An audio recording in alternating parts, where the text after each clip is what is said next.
大家好，我是老罗。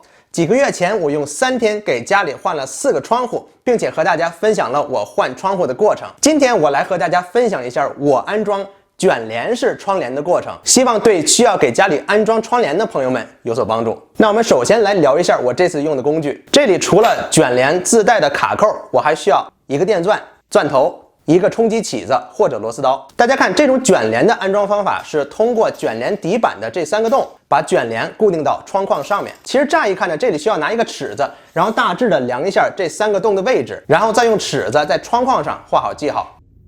但是说实话，用尺子这么量吧，1个2个窗户还行，多了的话你就很费时间了。所以这次我根本没有用尺子，我找了一个足够长的小木板，然后把这几个洞的大致位置在木料上画好记号，这样我就可以很快的在窗框上画出卡扣应该固定的位置，比一个一个拿尺子量快多了。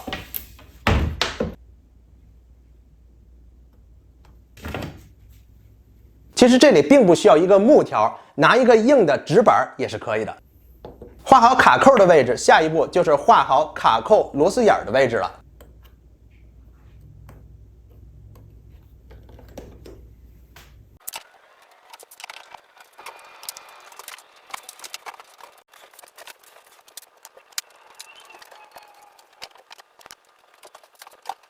然后这里很快的插播一个小广告哈，我家这次用的这个卷帘呢是 SmartWings 提供的，支持苹果手机 HomeKit 的智能卷帘。每一个卷帘呢都可以用手机控制，并且可以设置不同的升降时间，非常的方便。我给 SmartWings 的卷帘做了一期从开箱到使用的评测，如果你想要家里变得更智能化，可以去看一下 SmartWings 的家居产品。这里我用电钻和一个小的钻头给4个眼先打上洞，方便拧螺丝。这种洞英文叫做 pilot hole。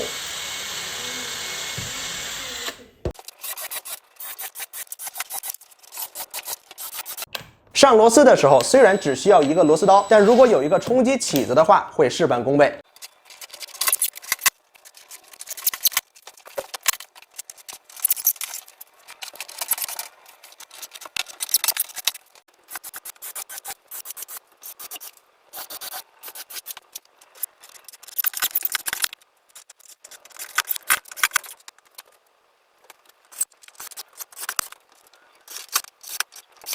钻孔的时候呢，会掉一些渣渣，用吸尘器吸干净。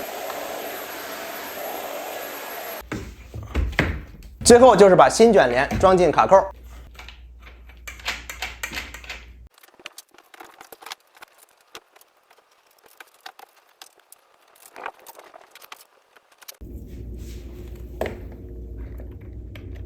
因为这个智能卷帘是用电的 ，SmartWings 还特意配置了太阳能充电板。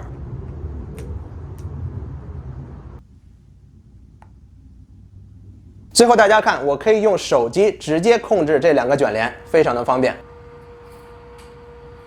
我这里站的位置呢是距离窗户大约2.5米左右，卷帘电机的声音非常的小。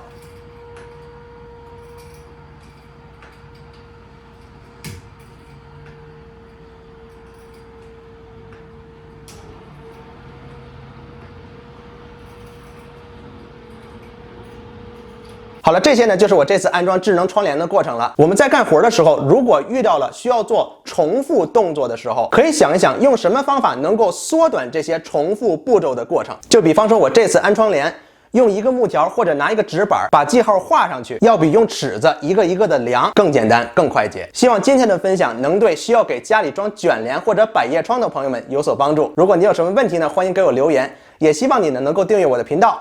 我是老罗， See you next time。